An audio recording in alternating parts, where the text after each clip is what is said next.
I didn't trust the food they told us to trust. That might sound strange, especially now when every package screams approved and enriched and fortified. But I learned something early in life, something my grandmother whispered to me in a quiet kitchen long before television existed. She said, "If they have to tell you it's healthy, it probably isn't." I'm 98 years old now.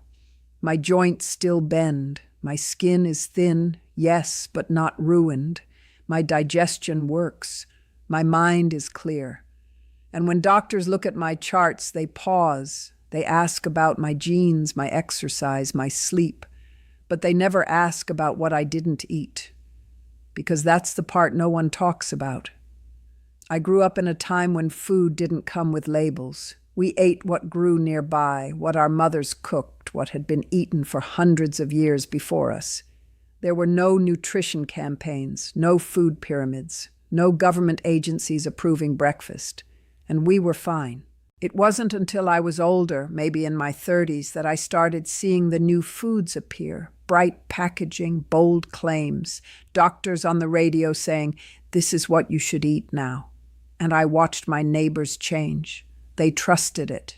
They fed it to their children. They believed that science had improved food, but I didn't. Not because I was smarter, not because I studied medicine.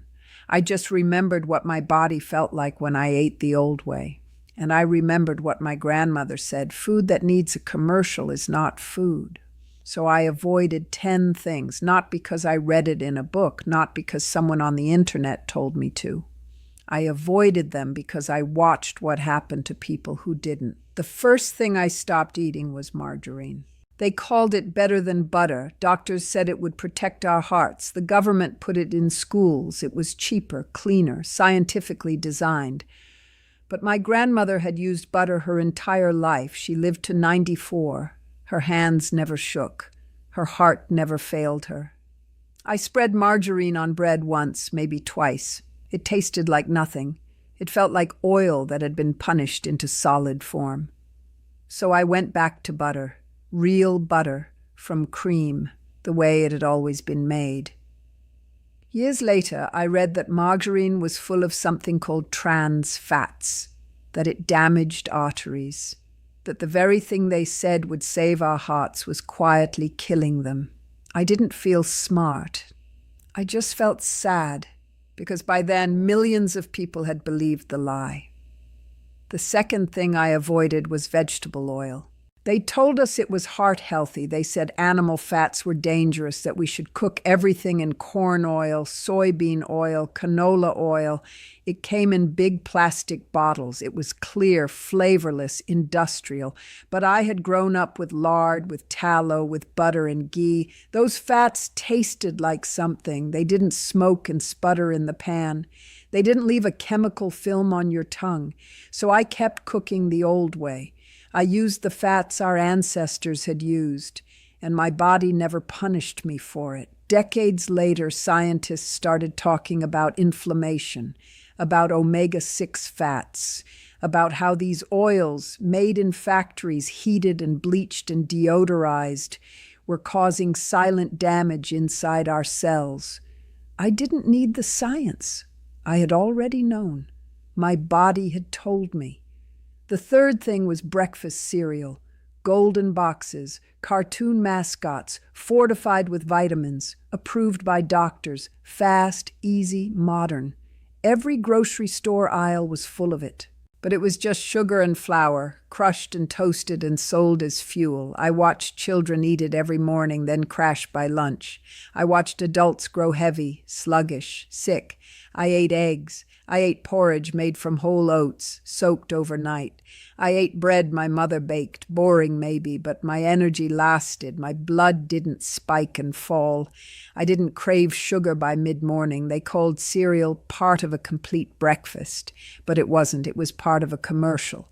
The fourth thing was low-fat milk. They said whole milk was dangerous, that the fat would clog our arteries, make us heavy, kill us young. So they stripped the fat out, put it in blue cartons, told us it was safer now. But milk without fat is just sugar water. It doesn't satisfy, it doesn't nourish. The vitamins in milk need fat to be absorbed. Without it, you're drinking something that looks like milk but works like nothing. I kept drinking whole milk. Not much. A little in my tea, a little in my porridge, the way people had always done. And my bones stayed strong. My skin stayed soft. I didn't need the calcium pills they started selling later.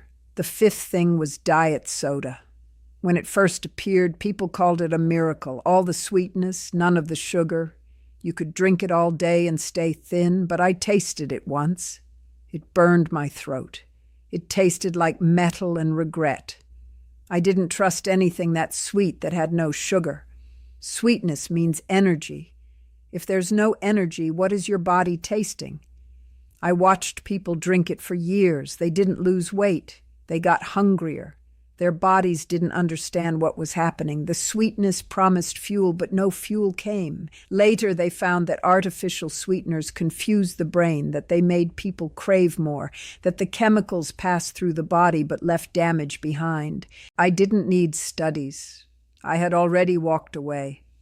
The sixth thing was white bread. Soft, clean, perfectly sliced. It lasted forever on the shelf. It never molded.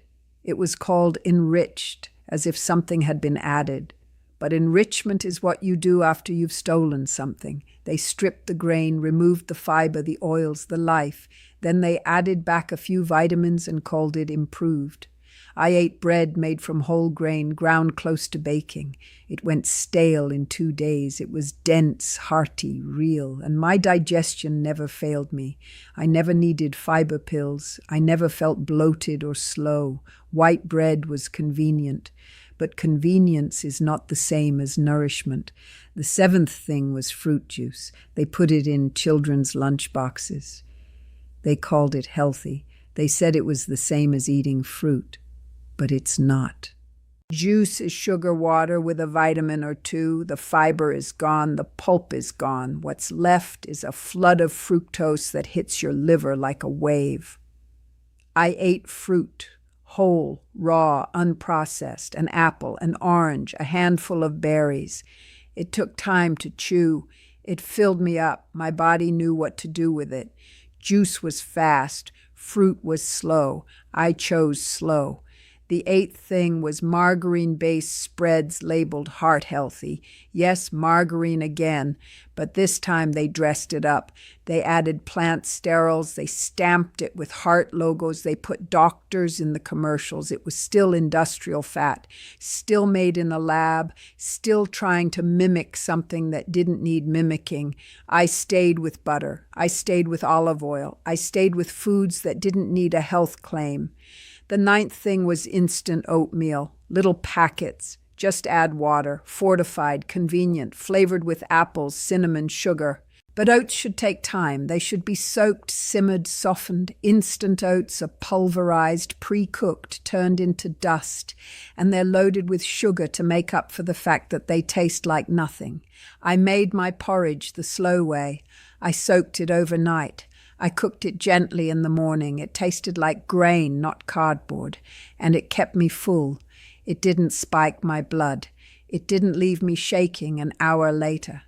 The 10th thing was anything labeled fat-free cookies, fat-free yogurt, fat-free dressing. The whole world went mad for it in the 1980s and 90s.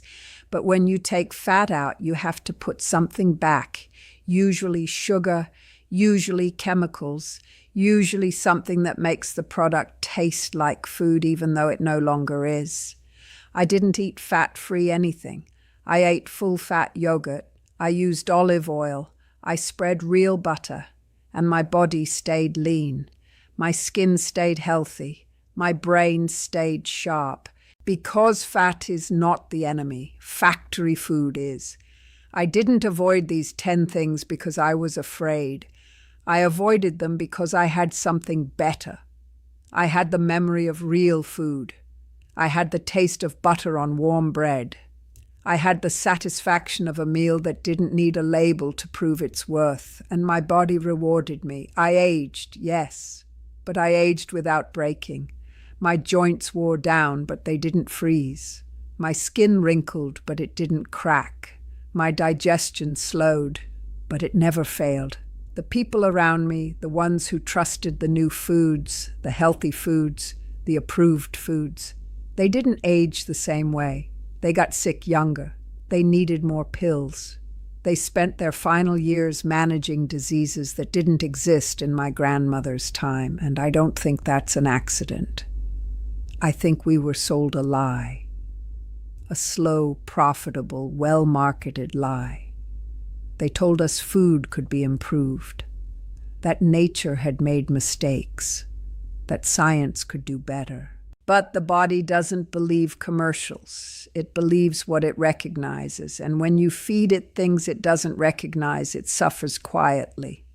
It inflames. It stores. It breaks down. I'm 98 years old. I didn't do anything special. I didn't take supplements. I didn't follow diets. I didn't biohack. I just didn't eat what they told me to eat, and maybe that's the only secret there ever was.